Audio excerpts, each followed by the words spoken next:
In July 2011, all of Mexico stood still as they watched a video of cartel workers Felix Gomez Garcia and his uncle Barnabas Gomez getting dismembered with a chainsaw. Cartels are known for their extreme violence, from getting beaten to death to being burnt alive. Here are some of the most brutal cartel execution methods. El Guiso, the stew.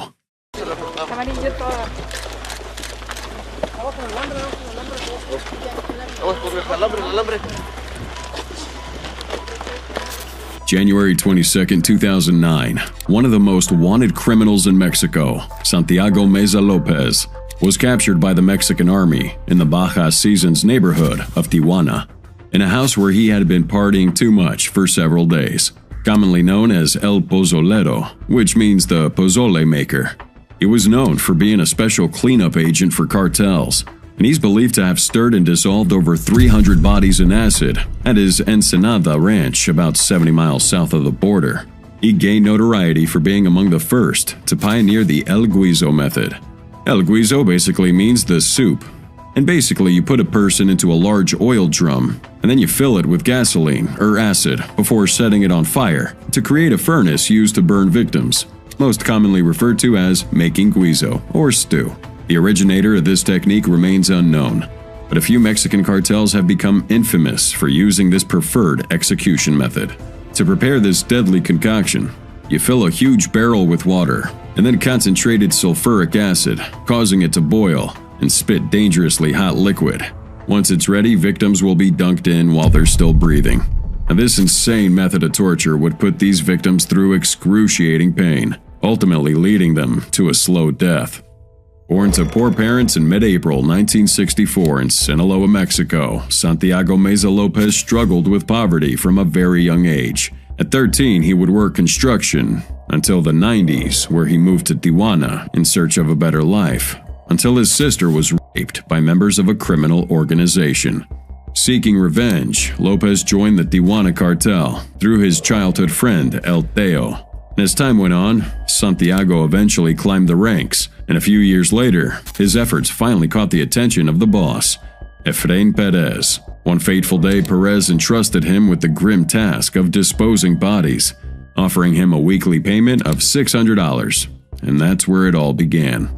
He would liquefy his victims in a very effective and unique style. He would dunk the cadavers in a tub filled with acid and sodium hydroxide while stirring the bodies. You'd keep this mixture on high heat for at least 8 hours, until the bodies finally disintegrated. Certain parts of the body don't get dissolved, like teeth or nails, maybe even small pieces of bone, which Santiago would eventually throw into a wasteland, burn them a second time with gasoline, and bury them. Authorities say he'd claimed to stuff over 300 bodies into barrels of lye, then dumping some of the liquefied remains in a pit on a hillside compound in eastern Tijuana. After his arrest, investigators found about 14,000 remains buried in his ranch. The choice of name for this extremely violent execution method begins to make sense, seeing how the torture technique is centered around cooking victims. According to reports, when Santiago was being interrogated, he claimed to have tried to escape from his former boss, Efrain Perez, an ex-member of the Arellano Felix cartel or Tijuana cartel, but none of his attempts were successful. Lopez claimed to have been recruited while working on a farm in 1996, where senior members of the Arellano Felix cartel asked him to carry out an experiment with water and acid in a barrel. Lopez said he had no choice and he was forcibly recruited, as they threatened him with violence to carry out these acts. Whether or not that's true, no one knows, but the fact remains that he did this for many years until he was finally apprehended. In 2012, he was initially sentenced, ended only 10 years, and was eligible for release in April 2022, which angered a lot of families in Tijuana. However, on February 5, 2024, his prison sentence was increased by an additional 30 years. The El Guiso method became a favored tool among high-ranking cartel leaders to kill their rivals and traitors. Its gruesome efficiency was unmatched, with victims bound by their hands and feet as to fit in an oil barrel more easily while still conscious. The chilling legacy of this method serves as a stark reminder of the ruthlessness in the world of organized crime. Food for the pets. They often torture and kill their victims. They have fed some of their victims dead and alive, to tigers belonging to the Chapitos. Since the 80s, rare, dangerous, and exotic animals have been used in a way to show off insanely high levels of wealth. But over the years, cartel bosses have adopted another insane tradition. Just like Pablo kept hippopotamuses and other exotic creatures at his private compound, rare and dangerous pets are still a status symbol today for high-ranking members of the Mexican cartel, imitating the infamous Colombian drug lords of the 80s and 90s. It was a means to show off and send threats, as it looked like the more dangerous a cartel was, the more dangerous pets had to be found in their homes. Mexican authorities would later tell you that these animals weren't just for showing off. Sometimes cartels would throw their unfortunate victims in these enclosed areas, with starving apex predators. In the most wicked way, the cartel would have their victims beg for their lives in fear just moments before being torn apart by these wild animals. And one of the people that employed the use of this torture method was a cartel boss known as Heriberto Lascano. Born in poverty on Christmas Day in December 1974 in Hidalgo, Mexico, he joined the military at the age of 17, serving in the elite special forces, dedicated to fighting guerrillas and drug trafficking organizations. He served in the army for 7 years, and then deserted on March 27, 1998, when he was recruited by Ociel Cárdenas Guillén and Arturo Guzmán de Sena to join Los Zetas. Heriberto, aka Z3, and El Lasca, was one of the most wanted Mexican drug lords of our time. According to authorities, he was the master at torturing his victims. He became known for using this method known as La Paleta, and this would involve a victim being stripped naked and brutally beaten with a board. Reports also say Lascano tied a man to a tree and severely beat him until he broke his legs, and then to top it off, he left him tied to that tree for about 3 days, until he died. Lascano had a ranch with a lot of lions and tigers, and was particularly known for killing his victims by feeding them to those wild animals. Although he didn't starve these animals, he would keep them hungry enough for when he had a victim for them to devour. He said he was fascinated by the way his pets tore apart their bodies. He enjoyed watching the process of torturing his victims, and would laugh at their pain. Now, the general process was that he would force these people into a cage and allow an audience to view the proceedings. Unfortunately, he never got a taste of his own medicine. Instead, he was killed in a 2012 shootout with Mexican military officials. Flaying. Summer of 2018, a video popped up online that shook Mexico, revealing a horrifying and unsettling scene. Filmed in the hills of La Unión, near the border of Costa Grande and Tierra Caliente. It featured a gruesome murder of a father and son by members of a Mexican cartel. 2 men were tied up, made to kneel on the ground, having their mouths gagged and their hands tied tightly. The captors questioned the older man, beating him with what looked like a large wooden stick. The violence inflicted upon him was unimaginably horrific. And just when you thought it couldn't get worse, the father was beheaded right in front of his son with a small knife that looked like a pen. The most heartbreaking scene in this video was the son's reaction after seeing his father die. The shock factor in his tears moved the whole nation. The fact that the father chose not to fight against his captors was somewhat shocking. It appeared as though he had accepted his fate, perhaps as a result from the trauma from previous beatings, or from being paralyzed by the severity of the situation. After they took out the father, the son had to go through a much longer and more agonizing ordeal. The captors would cruelly flay his chest with knives. During this gruesome act, the son remained conscious, drifting in and out of shock. The video shows just how far these cartels would go to ensure that every part of their operation ran smoothly. In 2010, Guzman, or El Chapo, made headlines after he recorded a video of himself using the flaying torture technique as he beheaded a member of a rival cartel, Hugo Hernandez. El Chapo, with a chainsaw, flayed Hernandez, and then he ordered his soldiers to stitch the cut-off skin on a ball to add to his warning intended for the Juarez cartel. Hernandez's torso was found in a plastic container, and the rest of his remains were left on the streets of Los Mochis as a chilling message to El Chapo's rivals. With their special knives, they would meticulously strip the skin from their victims, or resort to peeling their faces off with other sharp objects. Amidst agonizing screams, the cartels have honed their proficiency in this barbaric practice, knowing how to keep victims alive for prolonged suffering, reserved for the most egregious offenders, like rival cartel members, double agents, and thieves. The sheer brutality of flaying someone just shows you these guys aren't messing around. How you can inflict such unimaginable pain while these people scream for their lives is way beyond us. Dermatologists have noted that the typical causes of death due to flaying are shock, critical loss of blood, or other bodily fluids, hypothermia, or infections. They stated that the actual death is estimated to occur from a few hours up to a few days after the flaying. If this isn't dying hard, we don't know what is. Dismemberment. In 2015, Texas law apprehended Marciano Chano Millan Vasquez, an alleged hitman for the Los Zetas cartel, involved in this 2013 kidnapping of a former drug trafficking associate. Now, this associate was testifying against Vasquez, claiming the cartel assassin took him to this undisclosed location, where Vasquez was keeping his family of 3. In his words, when the hitman removed his blindfold, the drug associate saw a couple and their daughter standing near a flaming barrel. According to him, Vasquez and other members present forced the parents to watch as Vasquez dismembered their daughter with an axe. It's not only Vasquez. A lot of people in the cartel execute their victims through grievous acts of injecting them with either morphine, adrenaline, or heroin, which would affect their central nervous system and make them stay awake through the process, and then would make the use of heavy, sharp blades and sometimes even kitchen knives to chop off the victim's limbs completely. Throughout the torture, these members would avoid cutting close to vital organs to keep the victims in agonizing pain for much longer. The combination of blood loss, infections, and shock from extreme pain is the perfect torture cocktail to get people ready for the pearly gates. These poor souls have no choice but to give up whatever information they're withholding, and more often than not would die from the pain. It's a case of killing 2 birds with 1 stone, putting the victim through a slow and agonizing death as well as making the body disposal easier. In some cases, the body parts are left in public areas to serve as a message, threatening those who go against the cartel that put it there. A well-known example, October 2010, Israel Ricon, a cartel member, wasn't just murdered, but was dismembered for killing the son of one of El Chapo's allies. When El Chapo got his hands on him, he had him tortured until he fell unconscious, but he had a doctor on standby to make sure he didn't just die too quickly.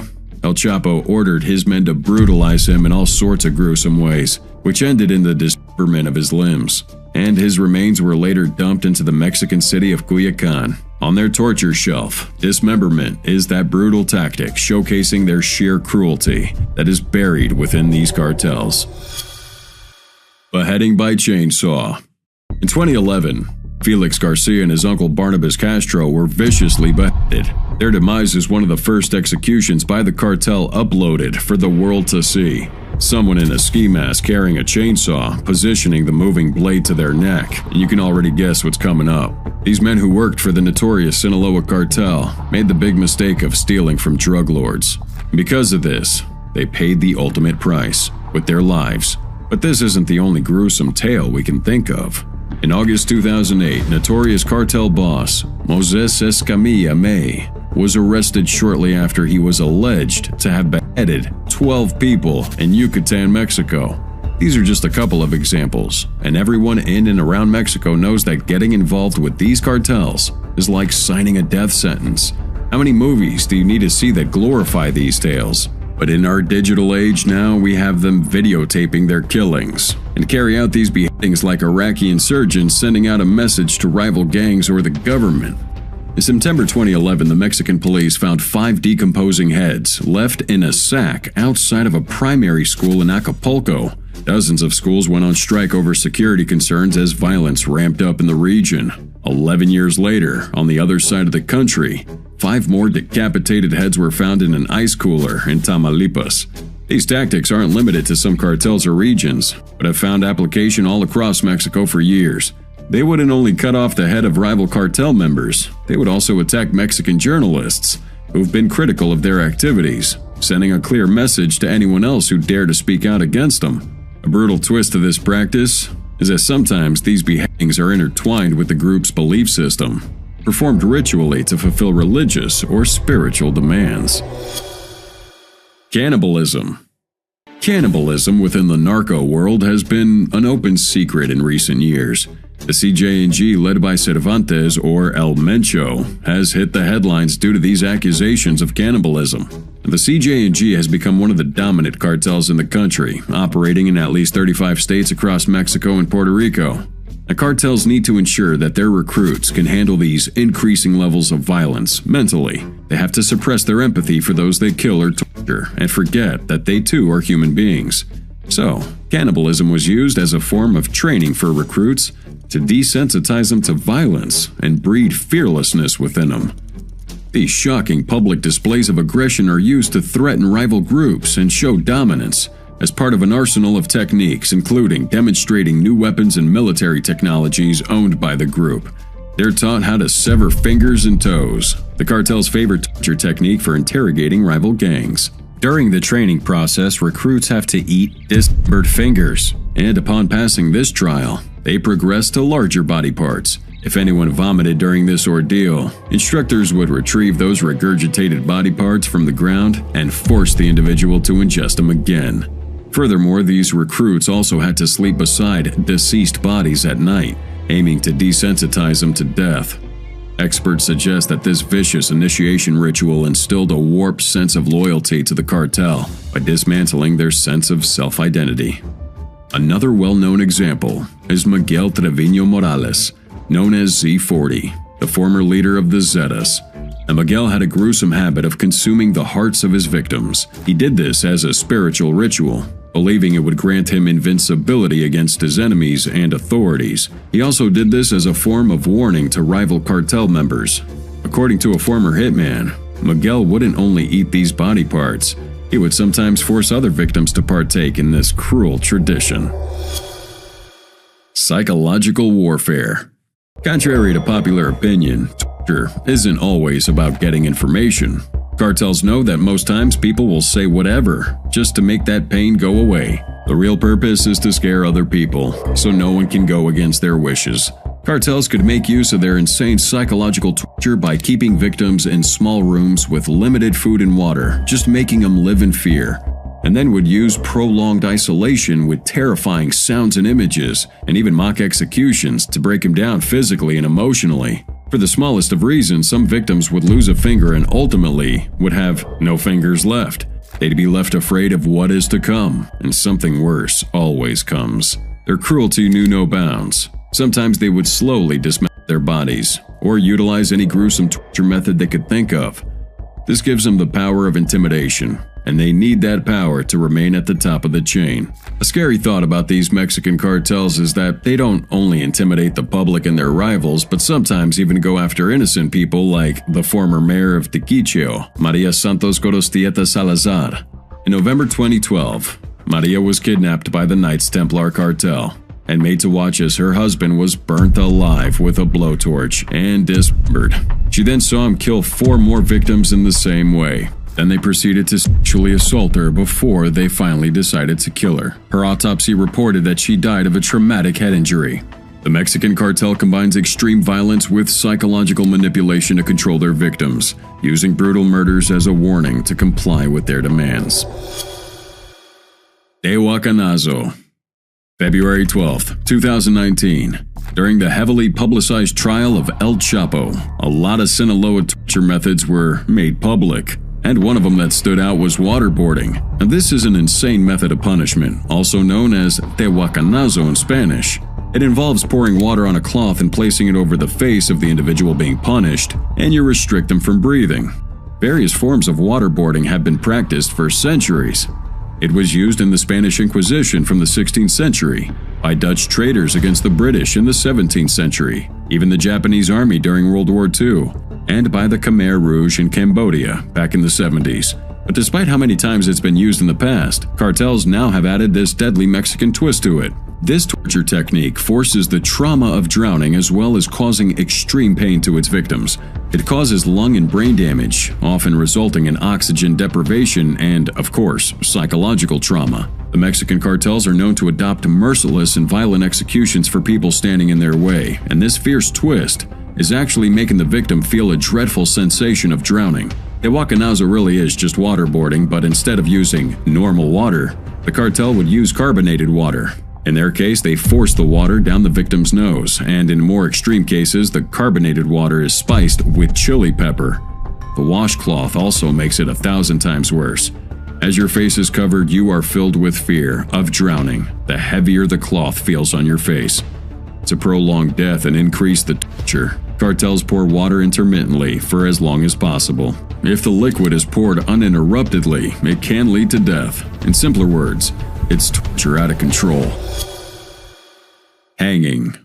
In 2016, Mexican authorities found a body hanging from a bridge in Tijuana, just 10 miles south of the U.S. border. The San Diego Union Tribune reported that from January to October 2018, the drug trade had caused the loss of more than 1,025 lives in Tijuana. But just to show how regular this insane occurrence has become in the region, November 2021, police pulled 9 bodies down from a bridge in Zacatecas, left as a warning between rival cartels. This was an act of retaliation for the mutilation of 14 men, most likely from Los Zetas, who were found in a minivan in Nuevo Laredo.